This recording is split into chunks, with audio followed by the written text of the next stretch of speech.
Section 6.2 gets us started on exponents, so we're going to be learning a lot about exponents in chapter 6.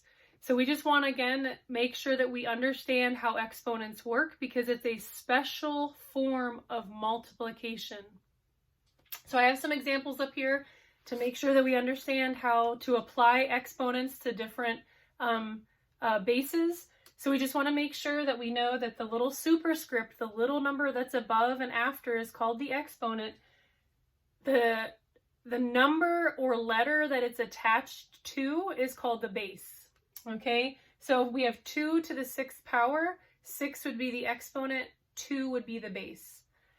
So how would we apply this? So 2 to the 6th power.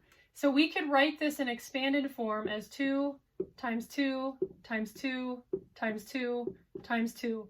So we're writing 2 6 times. So all we're doing with the base is repeating the base, and the exponent tells us how many times we're repeating it.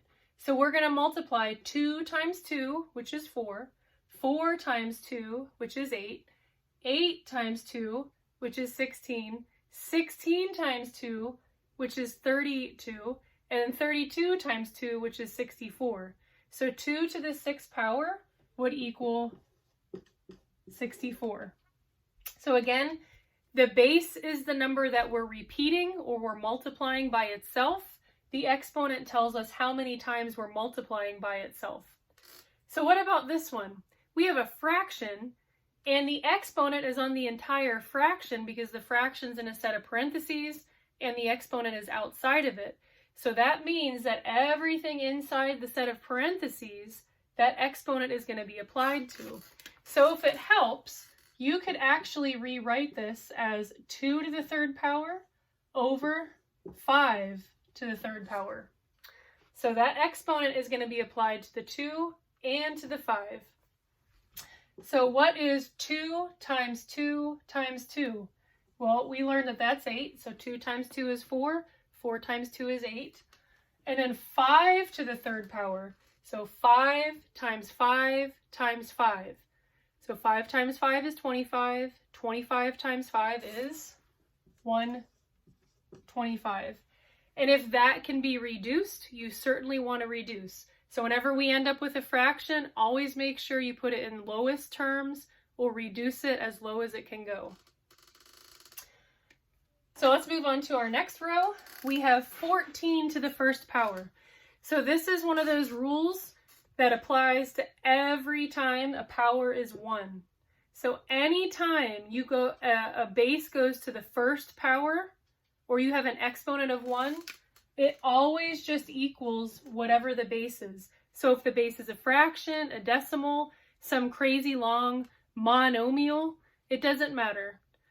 If the exponent is 1, the answer will always be just whatever the base was. So 14 to the 1st power just equals 14. Now what about this? This is a decimal.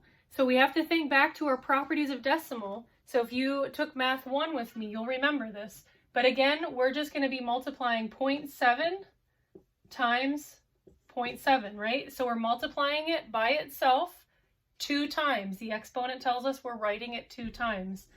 So 7 times 7 is 49. And how many times are we using a decimal place?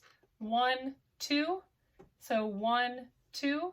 So our answer would equal 0.49.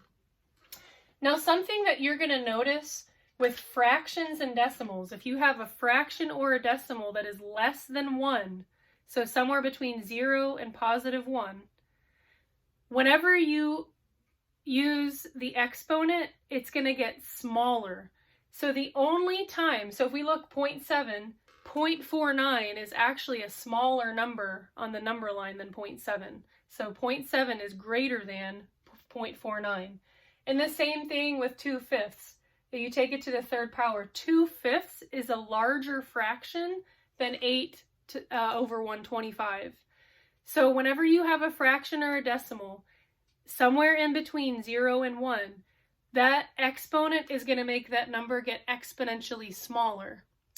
Now, if your number is greater than 1, then your number, your products will always get exponentially larger.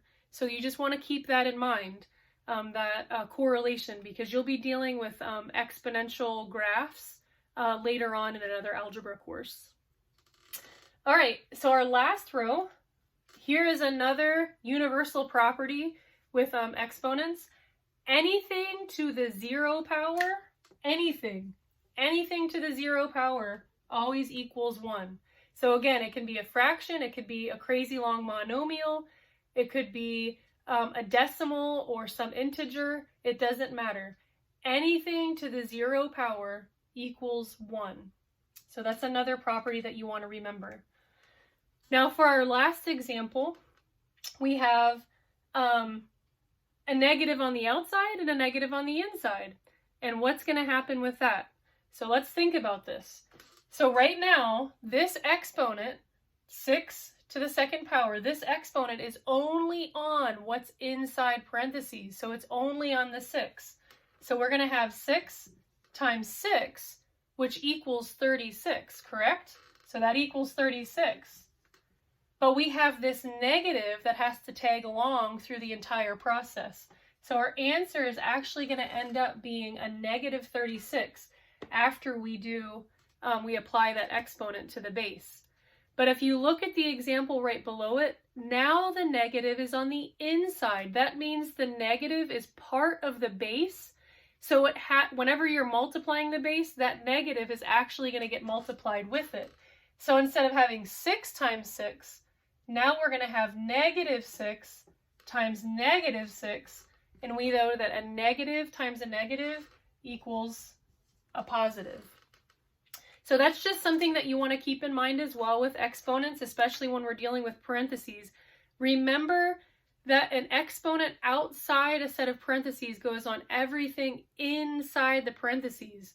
So if the negative is on the inside or the outside, that will make a difference with the answer that you have.